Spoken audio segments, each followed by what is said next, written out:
President Recep Tayyip Erdoğan has hailed Italy's decision to ban the formation of coalition governments in the name of providing stability, amid predictions that Turkey's upcoming parliamentary elections might force a coalition government, ending more than a decade of single-party rule by the Justice and Development Party, AKP.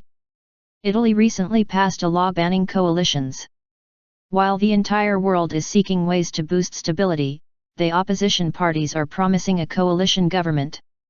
The entire world is adopting the presidential system for stability, while they are still talking about the parliamentary system, Erdoğan said in his May 7 address during an inauguration ceremony for projects carried out by the Turkish Cooperation and Coordination Agency, TİKA, in Ankara. A recently adopted law in Italy stipulates forming a single-party government through a two-round parliamentary election, so that the winner will have a parliamentary majority, thereby eliminating the complicated coalition governments that have left the country's politics deeply unstable for decades. Turkey's pro-government media and columnists covered Italy's new law, while Erdoğan became the first high-level official speaking on the subject amid growing arguments the upcoming polls would result in a coalition government, which would mean the end of the AKP's 13-year self-rule in government. Erdoğan had earlier described coalition governments as evil and the start of the country's collapse. President slams CHP over Syrian refugees.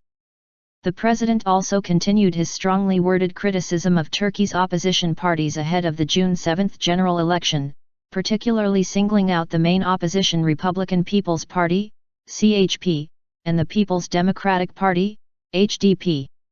Slamming CHP head Kemal Kılıçdaroğlu for pledging to send Syrian refugees back to Syria, Erdoğan said turning away the needy and the poor was not part of Turkish tradition and culture. Those who have no such values in their world may think about doing such a thing. But we should do what best suits us, he said. Kılıçdaroğlu recently lashed out at the government over its foreign policy choices, which have led to many Turkish ambassadors having to return to Ankara over tension. Erdoğan referred to 4 embassies where Turkey has no ambassador: Israel, Syria, Egypt, and Libya. He did not mention Austria, the Vatican, or Yemen, which could also be added to the list. He said Turkey has no ambassador in Israel because of its aggression towards the Palestinians, no ambassador in Syria because its leadership is killing its own people, and no ambassador in Egypt because coup plotters toppled the democratically elected leader. He accused the CHP of siding with the Bashar al-Assad regime and the current Israeli and Egyptian administrations. Could there be a point of view so unserious, so remote from its own geography and history, Erdoğan said.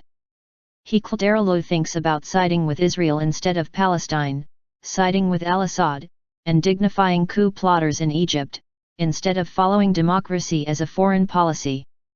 The Egyptian people are our brothers, not this government. We have no problem with the Egyptian people, but we won't respect to those who do not respect the will of the Egyptian people, he added. CHP, HDP, and parallel state in alliance. Again disregarding the president's constitutional neutrality, Erdoğan alleged that the CHP, the HDP, and the parallel state of followers of the Fethullah Gulen movement, were in an alliance and trying to resurrect the old Turkey coalition. The main opposition party and the party under the separatist terror organization are hand in hand for provoking ideological, ethnic, and religious sensitivities to get a better result in the polls, he said.